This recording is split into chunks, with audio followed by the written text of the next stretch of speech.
que se cortó un poco la transmisión. Y creo que ahora estamos transmitiendo en Facebook. Ok, Ya, ahora sí. Sí, ya. Ya, de nuevo. Hola a todos. epa. Mi nombre es Sofía Pinomora, estudiante de Geología de la Universidad Católica de Temuco, fundadora e ilustradora de la página SketchUp Geology. Y el día de hoy vamos a tener de invitado especial a Gabriel Pinto, que nos va a hablar sobre los granos de estrella en meteoritos. Hola Gabriel, ¿cómo estás? ¿Me escuchas? Bien, bien. ¿Y tú cómo estás? Muy bien, ¿Sí? gracias. ¿Tú me escuchas a mí? Sí, te escucho súper bien. Genial. Eh, bueno, primero que todo, gracias por la invitación.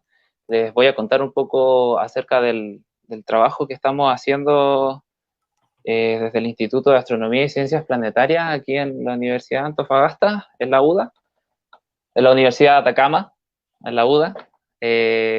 Y bueno, tratando de sacar adelante un poco diferentes tipos de investigaciones y mezclar la astronomía con la geología y tratar de innovar un poquito. Cuéntanos, Gabriel, ¿qué te Y motivó bueno, a aparte, estudiar esto? ¿Se escucha bien? ¿qué me motivó a estudiar esto? Sí. Sí, sí. La verdad fue pura serendipia. Nunca pensé en primera instancia dedicarme a estudiar meteoritos. Eh, a pesar de que había pensado antes de dedicarme a la investigación, nunca fue como uno de mis objetivos. Pero cuando yo terminé mi pregrado, terminé de todos mis ramos justo antes de hacer mi tesis de investigación. Me fui a trabajar a San Pedro de Atacama y ahí en San Pedro de Atacama tuve la oportunidad de trabajar en el Museo del Meteorito, donde, donde conocí a Rodrigo, un gran amigo que es el dueño del Museo del Meteorito.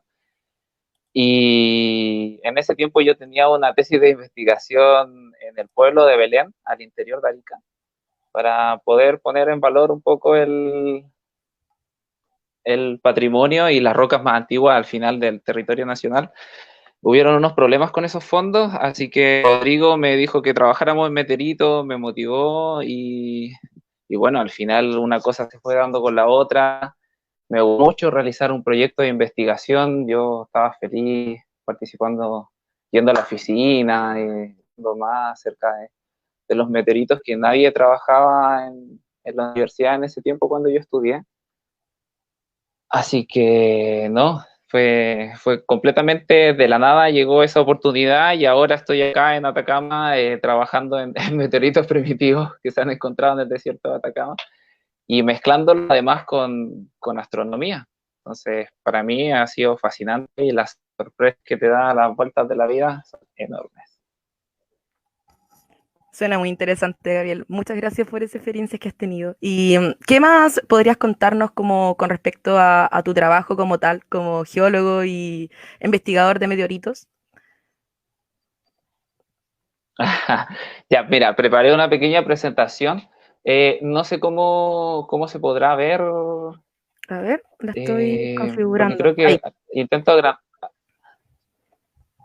intento agrandar la pantalla, pero no,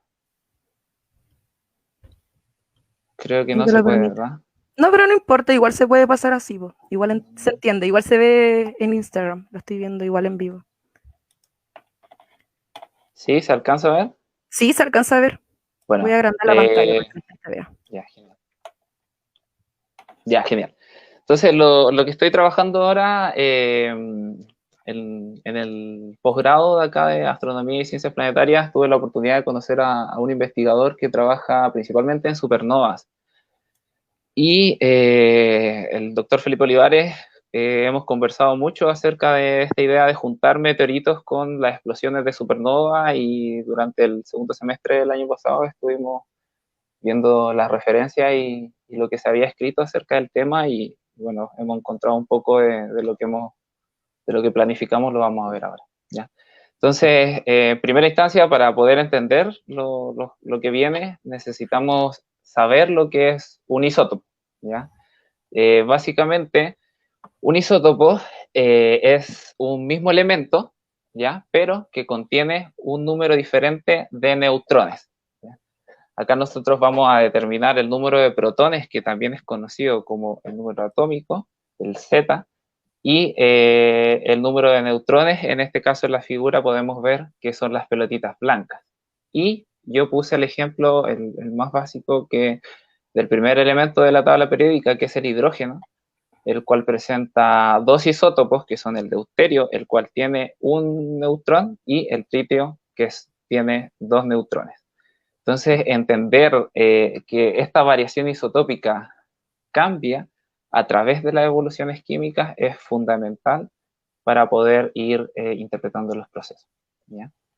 Entonces, como bien les decía, el hidrógeno era uno de los primeros elementos que yo les mostraba como ejemplo para entender los isótopos, pero tenemos un montón de elementos más, los cuales fueron generados y procesados en diferentes medios o entornos de nucleosíntesis, y cada uno de ellos está compuesto por diferentes isótopos a la vez.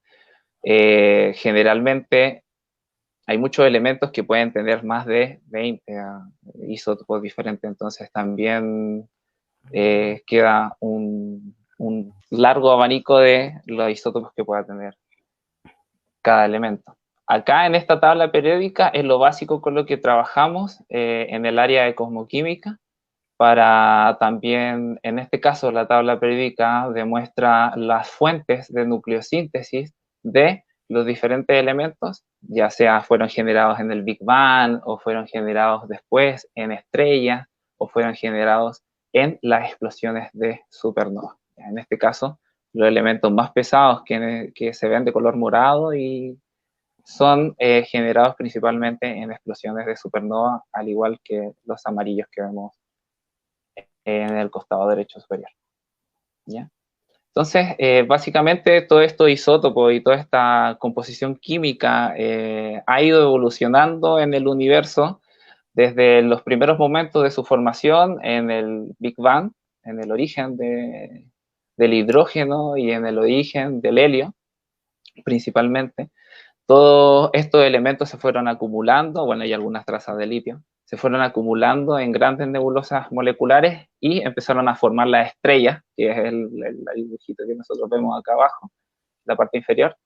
Y en las estrellas nosotros empezamos a ver un proceso de nucleosíntesis, y en el cual en el centro, justo en el núcleo de la estrella, la presión es tan grande que los átomos alcanzan a tocarse entre sí.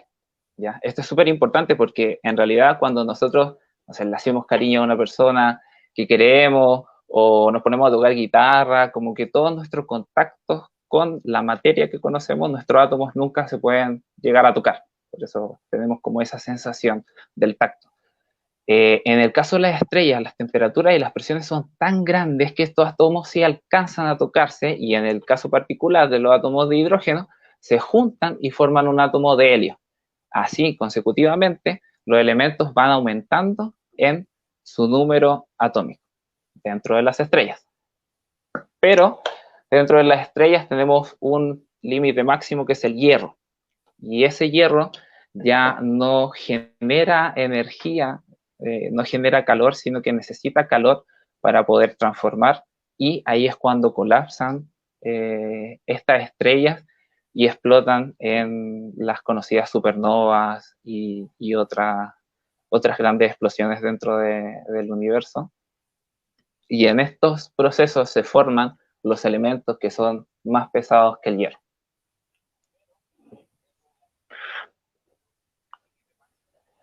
Así que, por ejemplo, acá nosotros tenemos un diagrama bastante pequeño, pero básicamente demuestra cómo va evolucionando el núcleo mismo de una estrella gigante a través del proceso de nucleosíntesis, desde el helio al carbono, luego desde el carbono al oxígeno, desde el oxígeno al sílice, y después, al pasar desde el sílice al hierro, la estrella no tiene suficiente fuerza para poder generar un proceso de nucleosíntesis. Además que el hierro es uno de los elementos que tiene mayor fuerza de ligazón en su núcleo, está tan pegado que es muy difícil poder modificarlo. La estrella colapsa.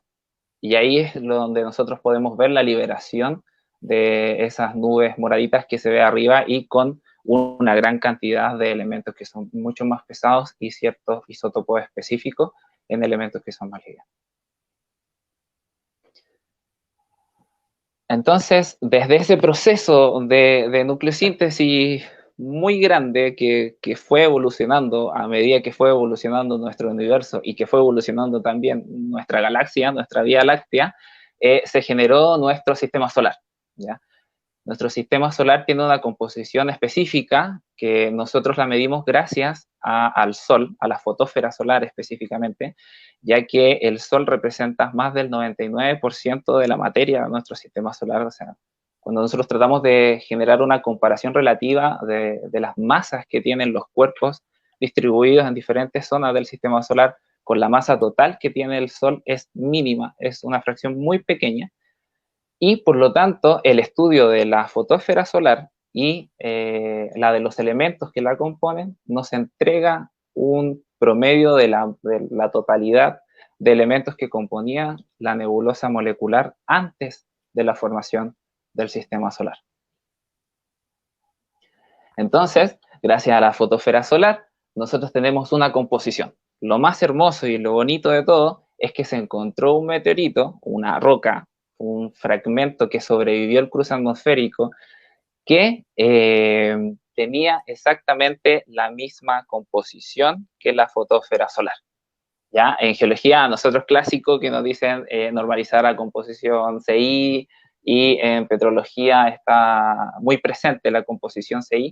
Básicamente la composición CI tiene los mismos elementos que la fotósfera solar, bueno, pero está empobrecido, como vemos en el gráfico, en los volátiles como el nitrógeno, el carbono, el oxígeno, y está enriquecido en el elemento litio. Pero en los otros elementos podemos ver que la distribución es prácticamente 1:1.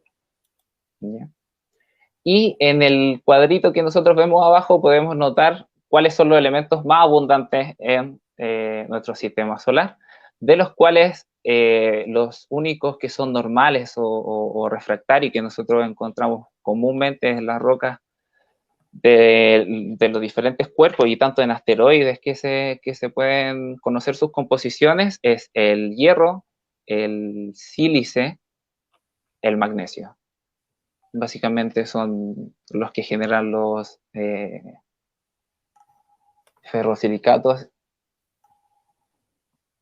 Así que gracias a eso podemos entender un poco cómo ha ido evolucionando desde la composición CI, desde esta nebulosa que tenía la misma composición que la fotosfera solar, hasta la roca que entonces tenemos en el estrato, en la corteza cortical de Sudamérica. Básicamente, ¿cómo estudiamos una anomalía? O sea, ¿cómo nosotros sabemos que en el sistema solar existe una anomalía isotópica? ¿Ya? Acá hay un término que también debería quedar muy claro, que es los dos procesos de anomalías isotópicas que son el fraccionamiento isotópico. Hay un fraccionamiento isotópico que es dependiente de la masa, que es el que nosotros vemos con la figurita a la izquierda de la pantalla, y uno que es independiente de la masa. El proceso que es independiente de la masa es básicamente los procesos de nucleosíntesis que ocurren en las estrellas o en las explosiones de supernovas, o también cuando los rayos cósmicos afectan a diferentes átomos de elementos que están componiendo los minerales. Los isótopos cosmogénicos son utilizados en variados estudios, tanto relacionados al área geológica como relacionados al área astrobiológica y astronómica también, por supuesto, y estos procesos generan una fracción isotópica que no es dependiente de la masa, sino que simplemente va cambiando de elemento. Y en el caso contrario, en el cual es dependiente de la masa, hice el dibujito clásico para explicar un poco el fraccionamiento isotópico, es el de la tetera, en el cual, por ejemplo, nosotros echamos una cantidad de agua en la tetera y a medida que va hirviendo, los elementos que son más livianos, en este caso de los 3 isótopos de oxígeno, entre el 16, el 17 y el 18, el 16 y el 17, al ser más livianos, tener un neutrón menos y el otro tener 2 neutrones menos, se escapa, mientras que el agua que podamos recoger hervida va a estar más enriquecido en isótopos de 18, en el isótopo de oxígeno 18, en este caso del ejemplo de la tetera. Entonces, básicamente tenemos la misma composición con los isótopos de oxígeno que entraron en el agua que pusimos en la tetera, con lo que está escapando por el vapor y lo que quedó residual en la misma tetera, ¿ya? Entonces, gracias a eso se construyen estos gráficos, que son los gráficos de isótopos de oxígeno, en los cuales a la mano izquierda nosotros podemos ver el gráfico terrestre, que es la línea roja, que demuestra el fraccionamiento terrestre, donde nosotros podemos tomar una roca, tanto que sea del manto, una muestra de agua, una muestra de hielo, y nos va a caer justo esta variación de isótopos dentro del fraccionamiento terrestre. Lo que pasó es que cuando empezaron a hacer análisis en meteoritos, especialmente en meteoritos más primitivos, se empezó a cambiar esta fracción terrestre.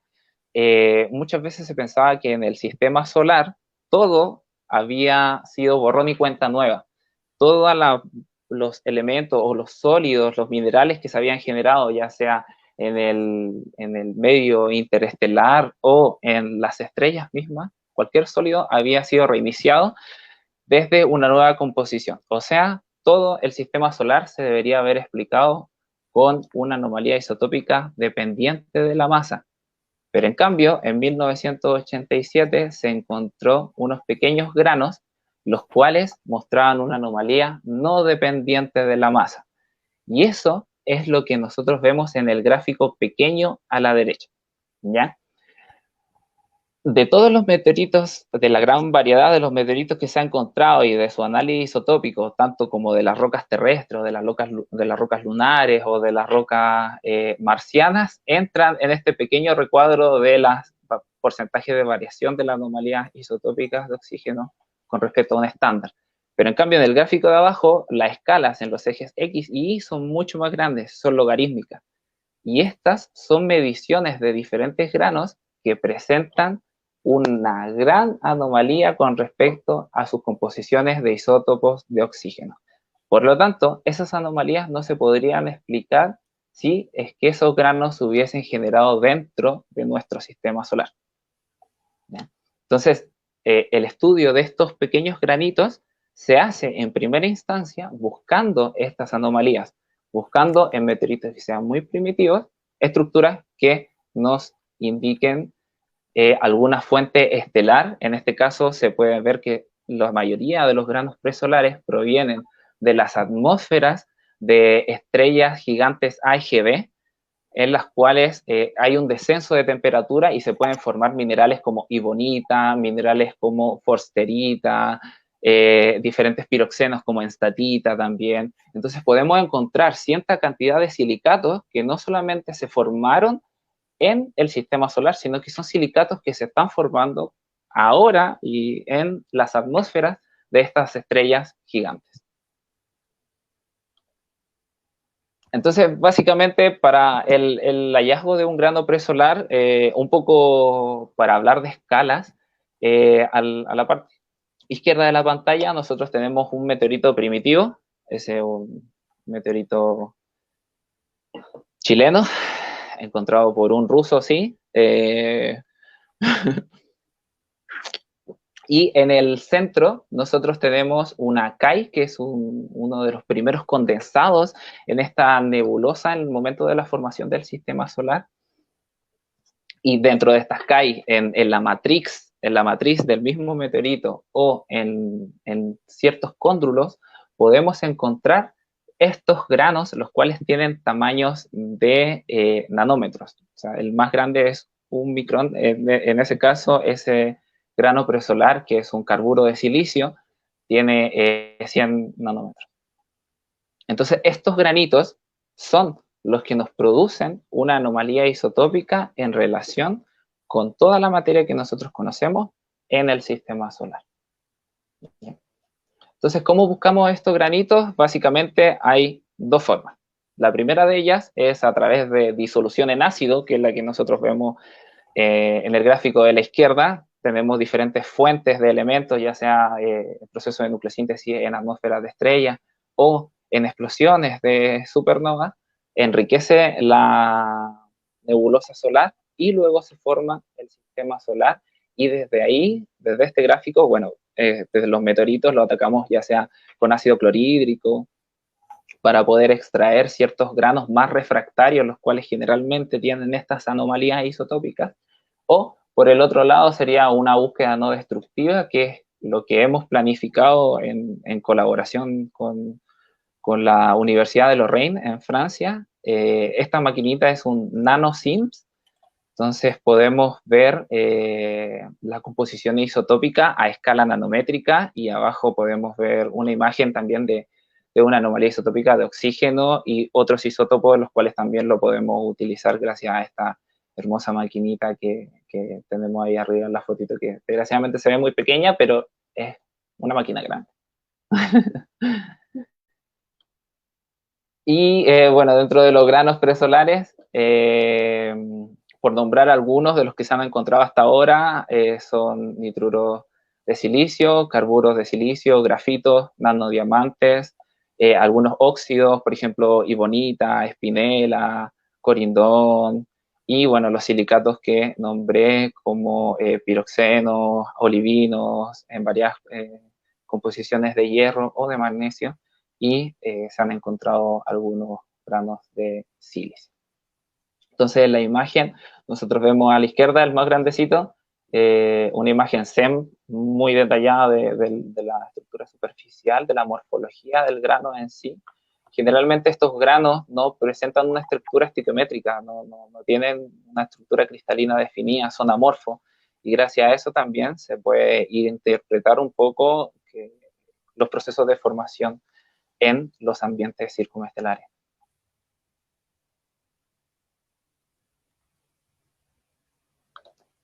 Entonces, ¿desde dónde provienen estos granos solares? Nosotros ahora no nos vamos a fijar específicamente en las atmósferas de gigantes rojas o estrellas de la Symptotic Gigant Branch.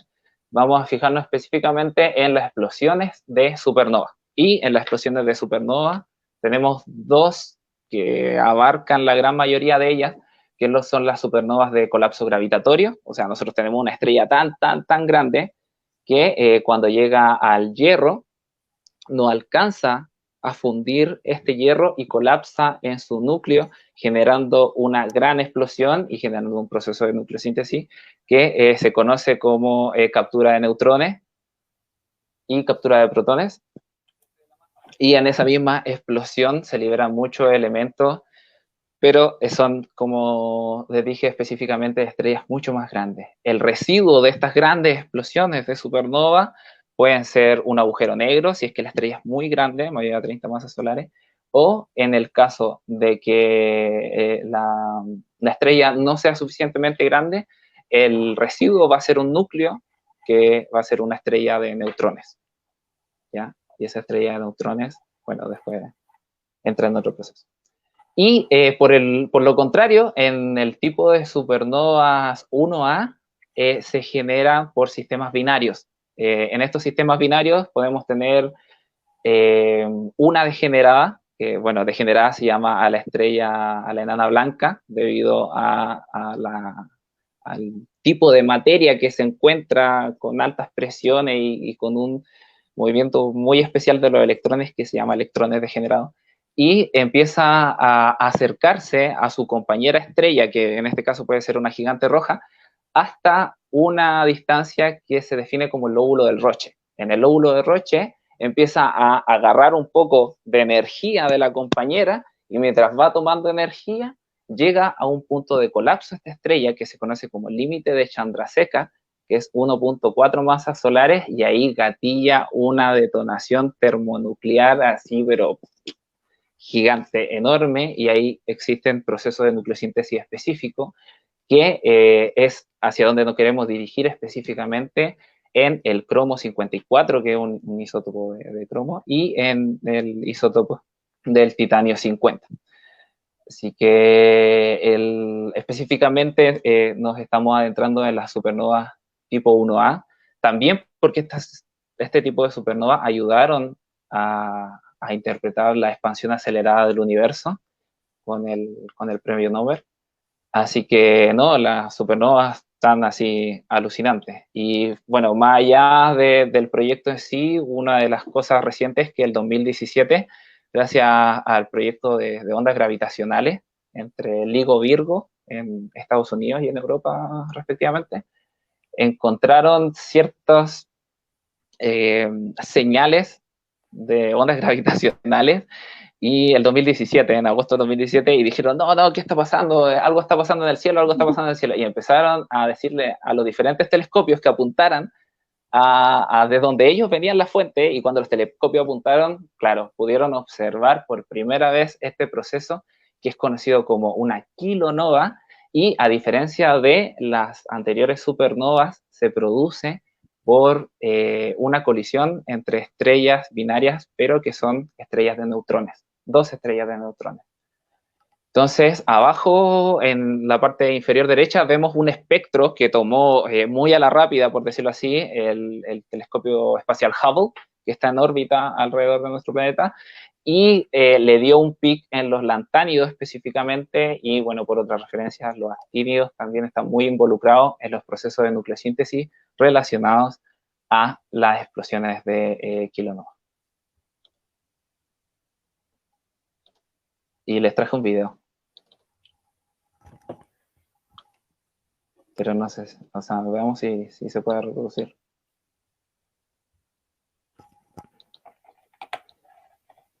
Oh, creo que no se puede reproducir. A ver. No, no se puede. No se puede reproducir. Bueno, pero Bueno, básicamente eso. Ese es mi trabajo. Y cualquier pregunta que tengan acerca mira, de yo lo que te quiero estamos haciendo, de preguntar, lo que estamos investigando, me quedé muy impactada cuéntame. con todo tu trabajo, pero vamos de a poquito, para que la gente que igual ve esto no entiende mucho, me gustaría que explicases en palabras sencillas cuál es la diferencia entre núclidos e isótopos. Ah, ya, genial. Bueno, los nucleidos básicamente es como describir de forma general a un elemento que tiene la misma cantidad de neutrones, o sea, la misma cantidad de protones y la misma cantidad de la suma entre neutrones y protones, ¿ya? Es básicamente un nucleido es el carbono 12, un nucleido es el carbono 13, son específicamente. Pero la comparación entre ellos, entre los diferentes carbonos, son definidas como isótopos. El que exista un carbono 12 y un carbono 13 y que tienen diferentes cantidades de neutrones, nos indican que es un isótopo. A diferencia de un nucleido que solamente nos dice que tiene mismo número atómico y mismo número masivo. Así que Comprendo. Otra pregunta también respecto a tu presentación. ¿Por qué se habla de los procesos S, lentos, y R, rápido, de captura neutrónica? ¿Estos procesos de nucleosíntesis ocurren todavía en el universo o solamente ocurrieron en el universo y sistema solar primitivo? Ya, mira, los procesos de nucleosíntesis S y los procesos de nucleosíntesis R se definen como procesos. Mira, acá vamos a ver una. No creo que no tengo una diapositiva prestando para eso. Pero básicamente lo que nos dice un proceso secundario es que es un proceso lento. Al final el S significa slow y el R significa rapid. Y nos indica diferentes ambientes circunestelares, ¿ya? Por ejemplo, los procesos S están muy asociados a las atmósferas de estrellas gigantes, ¿ya? Las atmósferas de estrellas gigantes, las temperaturas se reducen y al reducirse esas temperaturas se generan cierto proceso de nucleosíntesis donde un neutrón impacta a un átomo y este átomo le da tiempo de tener un decaimiento beta, que bueno, al final libera un electrón y se transforma en otro elemento. ¿Ya? Los elementos son muy, muy cambiantes, especialmente en el espacio y en estos ambientes donde se pueden tocar entre sí, van cambiando constantemente. En el caso contrario, los procesos R, que son los rápidos, no dejan que el núcleo tenga un decaimiento beta. Entonces está siendo bombardeado constantemente por neutrones y es como que lo acelera a crecer. ¿Ya? Al final, cuando nosotros tenemos un impacto de neutrones en un átomo, lo que estamos tratando de hacer es que crezca su número atómico. Entonces, como que le estamos disparando partículas para que crezca, crezca, crezca, crezca, crezca. En el caso del S, que ese es el slow, como bien dice, le disparamos lento. Entonces el átomo alcanza a tomar como un respiro, entre comillas, y tener la liberación de la partícula beta y se va ordenando de mucho mejor manera. En caso contrario, cuando nosotros tenemos un proceso de captura de neutrones por un proceso R, que es rápido, no le damos el tiempo necesario al átomo para que, entre comillas, respire, entonces lo estamos haciendo crecer, crecer, crecer, crecer, crecer, crecer, y que crezca, que crezca, que crezca. Entonces, en ese momento tenemos un proceso de nucleosíntesis y elementos e isótopos de elementos completamente distintos a los que se forman en procesos S. Vale. Otra cosita. ¿Cuán diferente es la composición actual del sistema solar en relación a sus orígenes? Por otro lado, ¿la composición del sistema solar es similar a la composición del universo? Como por si no quedó claro para las personas, como para volver a retroalimentar.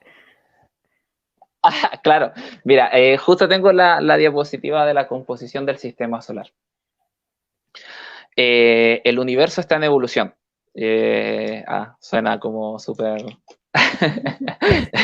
mágico. Pero sí, en realidad el universo está en una evolución constante desde los procesos del Big Bang y en tiempos cercanos a esto, a la formación de las galaxias en sí, a la formación de nuestro sistema solar hace 4.600 millones de años. Entonces, gracias al proceso de nucleosíntesis, nosotros podemos determinar tu pregunta y decir qué tan diferente es la composición del sistema solar con el universo en sí. Al final, el universo en sí es todo lo que se está creando, por lo tanto, todo es la composición del universo. Pero básicamente lo que nos muestra la composición del sistema solar, al ver su enriquecimiento en hierro, es que nuestro sistema solar es una estrella que se generó de un polvo, de una nube molecular que ya estaba enriquecida por elementos pesados, ya estaba enriquecida por explosiones de supernova, ya estaba enriquecida por diferentes tipos de nucleosíntesis en atmósferas de protones, captura de protones o captura de neutrones. Por lo tanto, nosotros no podemos decir que nuestro sistema solar no, es muy reciente en escalas del universo. Lo que deberíamos esperar, por ejemplo, en el origen o en estrellas que provienen del origen de nuestro universo, son estrellas que solamente contengan un alto porcentaje en hidrógeno y en helio, que al final son los elementos que se generaron en el Big Bang. Entonces, las estrellas que están compuestas solamente de esos elementos deberían indicarnos a nosotros que son de una población mucho más antigua, ¿ya? En este caso, en astronomía, bueno, los términos de geología, astronomía cambian mucho. Por ejemplo, los astrónomos le dicen metales a todos los elementos que son más grandes que el helio. Todos los elementos que se formaron prácticamente, no en el Big Bang, son metales. Para los geólogos sabemos que esos no son los metales. Pero básicamente las estrellas que son más antiguas en población deberían tener solo hidrógeno y helio, y las estrellas que van aumentando su metalicidad, como los definen los astrónomos, nos indican que son más evolucionadas en la memoria química cósmica de nuestra Vía Láctea, de nuestra galaxia al final. Vale, vale. Buena. Así que ¿Y en tienes alguna realidad, imagen claro, de eso? ¿de qué? De lo que me acabas de contar. Creo que dijiste que tenías una imagen. Sí, bueno, tengo una imagen acá que es un diagrama generado por Lugaro de una referencia que estaba leyendo en relación a los granos presolares. y específicamente relaciona cómo los procesos R y los procesos S pueden ser datados a través de sus diferentes isótopos y sus inyecciones de isótopos, enriquecen la nebulosa con diferentes elementos y esos elementos enriquecidos provienen obviamente de diferentes fuentes y también de autopolución. ¿Ya? Tenemos que entender que nuestro sistema solar se formó en un contexto de una nube molecular muy grande, enorme. Es como un jardín de estrellas pequeñas. Entonces era como un jardín de estrellas pequeñas, eran muchas estrellas pequeñitas por todos lados, y todas las estrellas pequeñitas están acumulando polvo, y dentro de esas diferentes formaciones de sistemas planetarios hubo una autopolución. Entonces se fueron impulsando ciertos elementos desde la formación de ciertos sistemas planetarios a otros, y bueno, dentro de esa gran variación nació el sistema solar, y que hoy en día a través de un microscopio y a través de diferentes instrumentos, específicamente de análisis isotópico, podemos ir interpretando un poco ciertos procesos que quizá ocurrieron en la formación del sistema solar, y de hecho mucho antes en la evolución química de nuestra misma Vía Láctea. Entonces, con respecto, por ejemplo, a lo mismo que me preguntabas, ¿qué tanto varía el sistema solar? Acá tengo, bueno, no quiero asustar a la gente con un gráfico, siempre que la gente ve el gráfico se asusta, pero lo único que quiero que se fijen es en el eje Y, ¿ya? En el eje X, lo que nosotros tenemos son diferentes isótopos. Y en el eje Y lo que tenemos es el número en comparación con la composición solar, ¿ya? Entonces, en el gráfico que nosotros tenemos a la izquierda, tenemos diferentes tipos de meteoritos comparados con la composición solar total. Entonces, podemos ver que hay ciertos meteoritos que están enriquecidos en ciertos isótopos en la composición solar, ¿ya? Eso es como lo que varía normal la composición dentro de nuestro sistema solar. Ahora, en el gráfico que nosotros tenemos a la derecha, en la parte superior, si se fijan, el eje Y ya no llega hasta el 5, sino que llega mucho más arriba, llega hasta el 14. Entonces acá nosotros tenemos que los dos puntitos azules, ¿ya? Que son de las dos referencias indicadas ahí, nos demuestran que están muy enriquecidos, mucho más que los meteoritos en sí, y estas son los primeros condensados en el sistema solar. Y ya nos muestran esa anomalía. Y en el gráfico que nosotros tenemos justo debajo, nos muestran unos eh, granos condensados del sistema solar, pero que se definen como anómalos.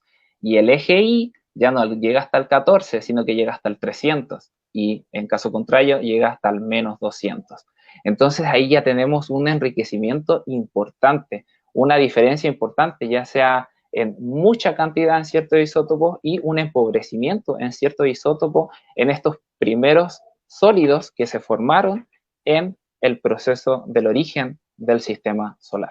Entonces, básicamente, gracias a estos gráficos, nosotros podemos ir determinando lo mismo que tú me acabas de preguntar, cómo varía la composición del sistema solar con respecto a nuestro entorno galáctico. Oye, Gabriel, ¿y piensas continuar profundizando en el tema de isótopos y evolución del sistema solar? ¿O has pensado en incursionar en otras líneas de investigación? ¿Cómo te proyectas a partir de esta investigación en el corto y mediano plazo?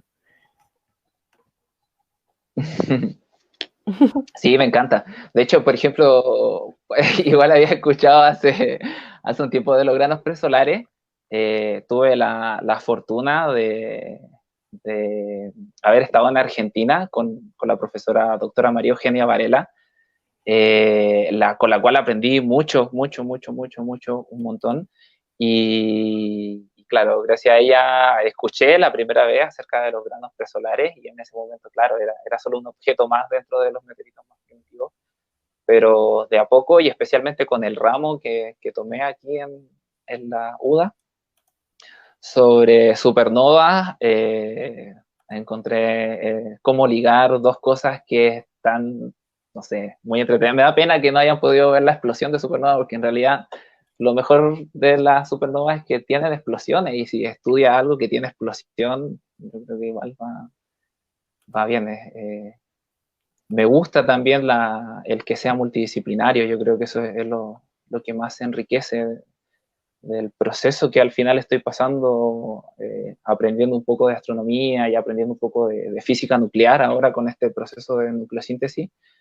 Y bueno, se agradece también haber aprendido mucho de la doctora Millarca Valenzuela en las diferentes instancias que generó para alumnos que estaban empezando en esto y que les interesaba un poquito más el tema de las ciencias planetarias y específicamente de los meteoritos. Pero, por ejemplo, todo este trabajo que estamos generando es gracias también a las muestras que fueron donadas por el Museo del Meteorito.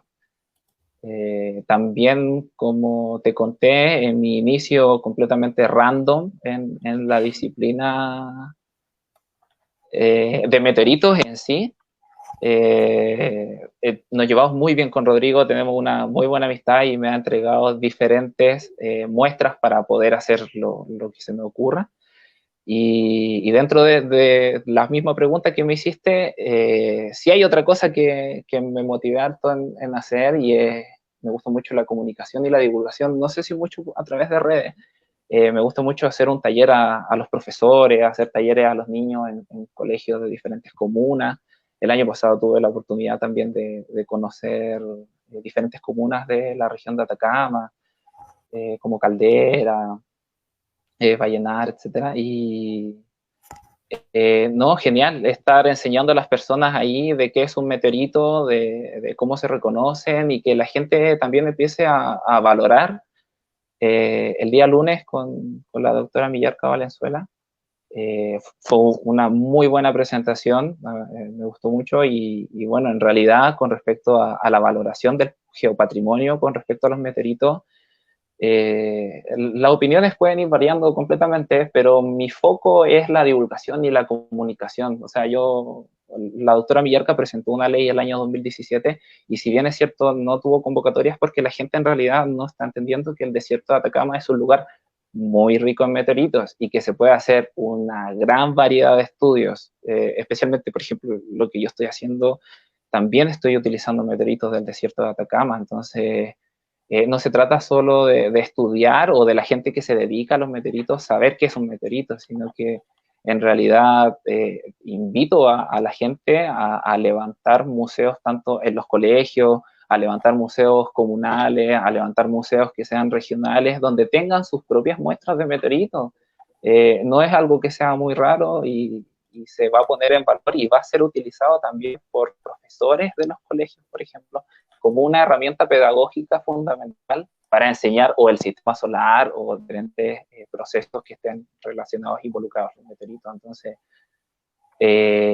también estamos haciendo mucho trabajo con la divulgación y la comunicación de los meteoritos y las ciencias planetarias en el desierto de Atacama, gracias al Museo del Meteorito también, que nos facilitó muestras a mí para poder hacer el taller. Y sí, eso también no me gustaría dejarlo nunca.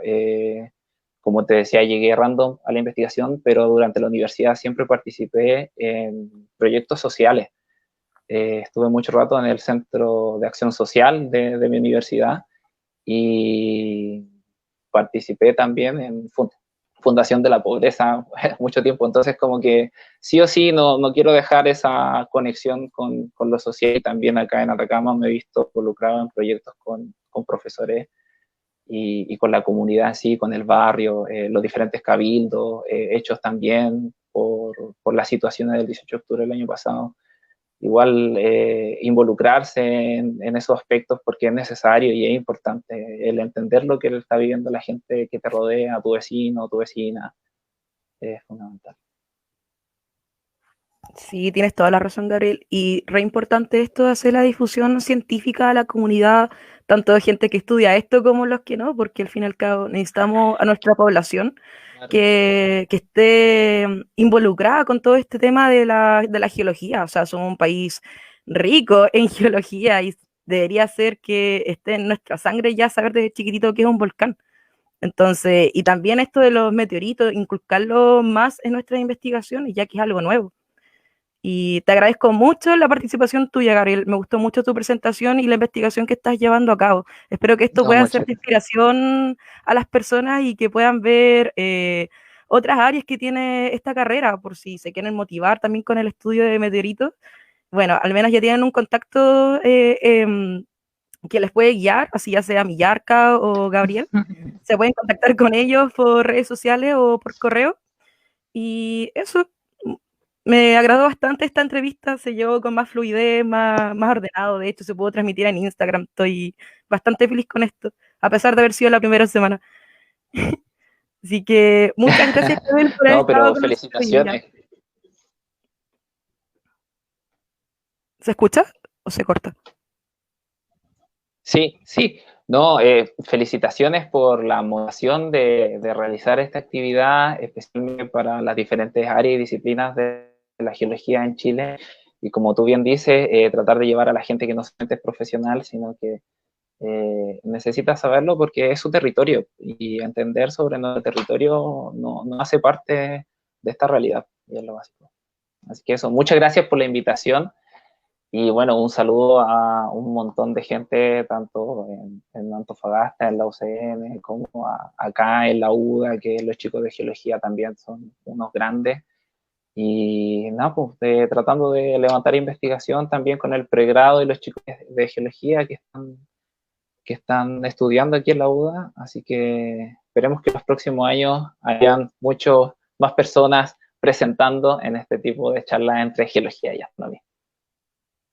Toda la razón, Gabriel. Muchas gracias por estar con nosotros. Y gente, para que sepan, esto, las grabaciones van a quedar en el Drive. La presentación de Gabriel también lo voy a subir a su carpeta, cosa que alguien lo quiera revisar con más detalle, ir más lento, entender mejor esto, para que así pueda entrar bien la información a nuestra cabeza. Eso. Muchas gracias y que todos tengan una muy bonita tarde. Nos vemos el lunes para la siguiente entrevista que vamos a tener con Cristian Farías. Eso. Muchas gracias. Nos vemos.